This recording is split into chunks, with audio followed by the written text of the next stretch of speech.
Comment chanter comme Billie Eilish sur une chanson? Bonjour tout le monde, je suis ravie de vous retrouver pour cette nouvelle vidéo. Bienvenue à toi si tu es nouveau sur ma chaîne. Tu vas retrouver ici plein de vidéos, des petites analyses aussi de comment chanter comme... J'ai déjà fait Céline Dion, j'ai déjà fait Mariah Carey, j'ai déjà fait bref d'autres stars. Donc ça va te plaire, j'en suis sûre. Abonne-toi, actionne la cloche et rejoins la communauté. Alors aujourd'hui, comment chanter comme Billie Eilish dans une chanson? Alors déjà, comment chanter comme Billie Eilish tout court? Comment c'est possible? Qu'est-ce qu'elle utilise comme mode? Comment faire comme elle? Comment reproduire? Parce que c'est vrai que c'est une chanteuse un petit peu en vogue en ce moment et que vous avez été plusieurs à me le demander dans les commentaires, de vous faire un petit tuto sur comment chanter comme elle. Donc on y va, je vais vous expliquer comment ça marche et quels sont les placements que je vous recommande pour chanter comme elle. Juste avant de démarrer, je me présente très rapidement pour les personnes qui ne me connaissent pas encore. Je m'appelle Elena Hurstel et je suis votre coach vocal depuis 2013 pour faire de votre voix votre allié numéro 1. N'hésitez pas, rejoignez-moi également sur Facebook et sur Instagram. Dans la description, il y a un petit cadeau qui vous attend, c'est une formation 100% gratuite pour vraiment remettre bien les bases de votre technique vocale. N'hésitez pas à cliquer, c'est gratuit, c'est juste en dessous. Allez, c'est parti, on rentre dans le vif du sujet. Allez me chercher des quoi noter, un papier, un stylo, parce que croyez-moi, vous allez en avoir besoin. Comment chanter comme Billie Eilish sur une chanson? Alors, de manière générale, on va regarder déjà un petit peu les caractéristiques et je vais vous donner ensuite le mode auquel ça correspond. Si on regarde le volume sonore, Billie Eilish, c'est pas quelqu'un qui va projeter sa voix, c'est pas une Whitney Houston, quoi. C'est pas une Mariah Carey, c'est pas une Céline Dion. C'est quelqu'un qui va avoir une voix quand même relativement douce, relativement... peu forte. Ensuite, la deuxième chose en termes de volume sonore, on en parlait avant, on est plutôt entre 1 et 4, on va rarement au-delà de ça, ça reste très léger. Et ensuite, de ce que j'ai écouté, ça va de temps en temps dans les aigus, mais ça reste quand même dans les médiums graves. Quand on a à peu près tout ce package, on se rend compte que finalement, Billie Eilish, elle utilise du neutre. Alors le neutre fait partie des modes de la CVT, CVT Complete Vocal Technique, une technique qui nous vient de Copenhague au Danemark, de laquelle je suis maintenant diplômée Authorized Teacher. Je vous mets une petite vidéo ici sur les modes, n'hésitez pas à les regarder. Donc selon moi, elle est sur un mode qu'on appelle le neutre. Par contre, en neutre, il y a 3 possibilités. On peut être en neutre pleine densité, en neutre densité réduite ou en neutre falsetto.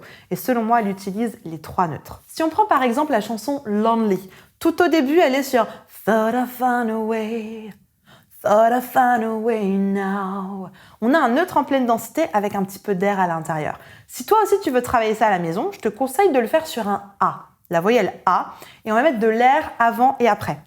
Ah, ah, ah, ah, ah, ah. Tout simplement. Et ensuite, on reprend les paroles.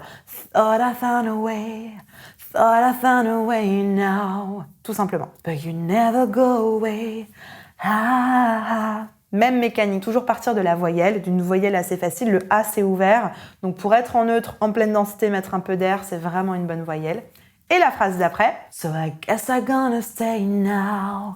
D'accord? Avec vachement d'air et on reste en neutre en pleine densité. Ensuite, pour la suite de la chanson, alors je vais m'aider des paroles parce que je la connais pas bien celle-ci, mais on a le Oh, I hope someday I'll make it out of here. On continue pareil, neutre en pleine densité avec un petit peu d'air. Et ensuite, on a le fameux Isn't it lovely? All alone, heart made of glass, my mind of stone.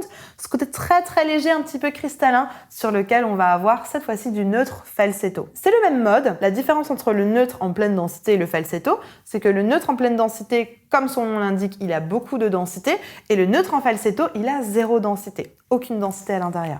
Donc on a vraiment une balance entre les deux, ce côté très cristallin qui reste toujours très léger. Isn't it lonely? All alone, truc très léger, pas très fort, petit falsetto super intéressant. Donc de manière générale, si vous voulez chanter comme Billie Eilish, c'est assez simple, vous restez en neutre, vous mettez un petit peu d'air, de temps en temps vous l'enlevez et ensuite vous pouvez passer d'un neutre en pleine densité à un neutre falsetto. Pourquoi pas un neutre en densité réduite? Là, j'ai pas entendu l'exemple sur cette chanson, mais je suis certaine que sur une autre, on aurait l'exemple. J'ai fait une vidéo sur les fails de stars, les endroits où ils ont un petit peu glissé. Il y avait justement un extrait de Billie Eilish, je te le remets juste ici, où on l'entend à un moment donné, elle avait tellement d'air dans sa voix et un petit manque de twang qu'elle perd sa voix à la fin. Va écouter, c'est super intéressant. J'ai une de mes coachées qui s'appelle Wendy, que j'ai eu en accompagnement Starlight, qui est un accompagnement individuel, et que j'ai maintenant dans mon accompagnement Phoenix. Et Wendy, justement, elle était venue avec cette chanson, avec Lonely, en me disant « Mais Elena, je rêve de pouvoir chanter comme Billie Eilish, c'est trop beau. » Et de base, Wendy, avant que je l'accompagne, du moins au début de notre accompagnement, la première fois que je l'ai entendue chanter, Wendy, elle était uniquement en falsetto. Uniquement dans cette zone très très légère de la voix, avec beaucoup d'air. Et donc, on a bossé avec Wendy sur le fait de lui rajouter un petit peu de densité au niveau du neutre, de la rendre capable d'assainir tout ça avec un petit peu de twang. Et évidemment, par la suite, on a été chercher tous les modes, l'edge, l'overdrive, le curbing et compagnie, pour qu'elle puisse vraiment être consciente de tout ça et réussir à les appliquer tous. Si c'est quelque chose qui t'intéresse, de savoir maîtriser toutes ces différentes voix, d'avoir un accompagnement vraiment intensif où moi j'interviens, où je te coach, dans la description, il y a un petit formulaire. N'hésite pas à remplir ce petit formulaire. On va réceptionner ça avec mes équipes. On va regarder ton profil. Et si on se rend compte qu'on a une de nos formations qui peut fonctionner avec ton profil, on va te proposer un petit appel. Mon équipe va t'écouter, mais surtout te conseiller vers la formule d'accompagnement la meilleure pour toi, pour résoudre ta problématique de manière efficace et durable. La barre de commentaires est à ta disposition. Si tu aimerais un autre chanteur, peut-être une analyse de mode ou une analyse de comment chanter comme un autre chanteur, n'hésite pas à me le mettre en commentaire. J'ai hâte de te lire et de te répondre. Je te mets juste ici une petite vidéo sur comment mettre de l'air dans sa voix, comment chanter avec de l'air. Parce que Billie Eilish, c'est vraiment une de ses marques de fabrique de chanter avec de l'air, donc n'hésite pas à cliquer dans cette vidéo, ça va t'aider à faire comme elle. En attendant de te retrouver tout de suite dans cette vidéo, je te souhaite une bonne journée, une bonne soirée. N'oublie pas, like la vidéo, abonne-toi et partage-la à une personne qui pourra en avoir besoin. Et tu as l'habitude que je te le dise, crois en toi, tout est possible. Allez, à tout de suite, on se retrouve ici.